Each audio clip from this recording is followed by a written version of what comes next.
What's making the French press this Friday, and our press review with Elena Casas, and she joins me now. Hello, Elena. Hello again, Lorna. Right, so what's hitting the front pages this Friday? Nuclear energy, yes or no?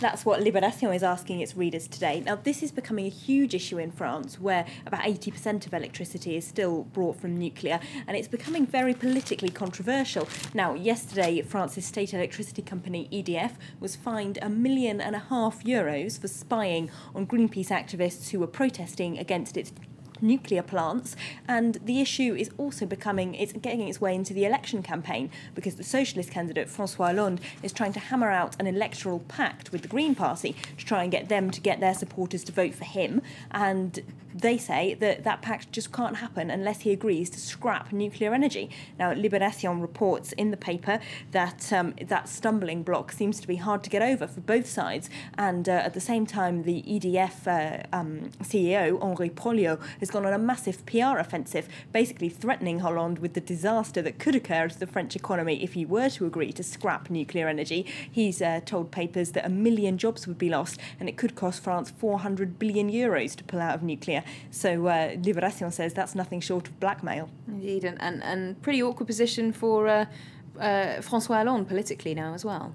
Yes, that's what Le Figaro focuses on. The Greens put Hollande to the test. That's their headline there on this front page. Now, they say Hollande is in a really awkward political position because he's got 5 other candidates on the left who are all kind of competing to try and get hold of his voters. And so he's got to come to an agreement with the Greens. But the Greens party secretary, Cécile Duflot, has apparently threatened him, saying if he doesn't agree to pull back from nuclear, there can be no agreement.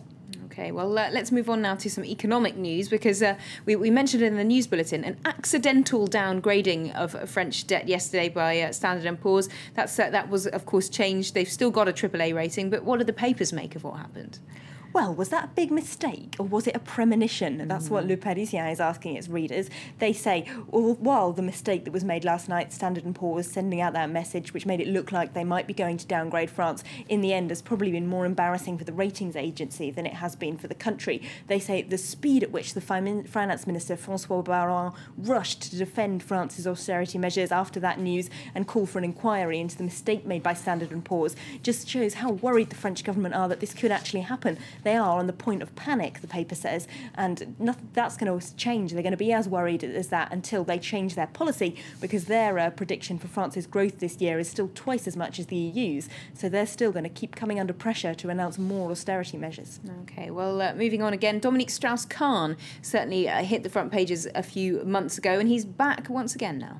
We just can't get rid of him, can we? Yep, here he is on the front page of Le Parisien. Now, this is the story of Dominique Strauss-Kahn, the prostitution ring, the CEO and the police commissioner.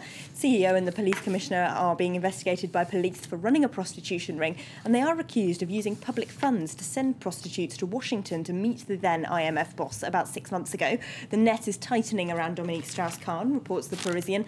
That's because the police have got hold of a series of text messages that he sent to that CEO, saying things like, "Are you bringing any girlfriends with you on your business trip to Washington?"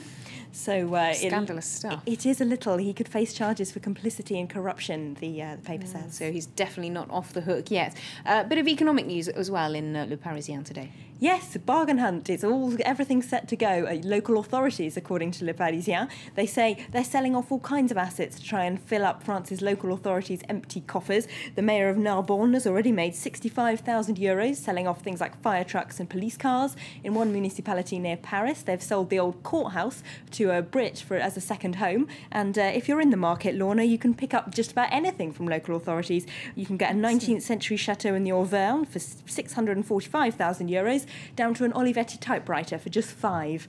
And there's a nice cartoon in the paper as well there, which shows people gathering at a war memorial, because of course today is the 11th of November, and the mayor saying, "Hurry up, we need to finish this ceremony, we've sold the memorial." That's amazing stuff. I love that €5 typewriter. I'm sure that will make all the difference as well to the mayor of Mayenne or wherever it is they're selling it. Are you going to pick It just shows you how desperately they need those every team, those local authorities now, Lorna. Are you in the market? For the typewriter? Yeah. Well, it's an Olivetti one. They're a classic. So, yeah, €5, why not? Who knows? Well, thanks very much indeed, Elena, for that whiz through today's French newspapers. Well, still to come here on Live from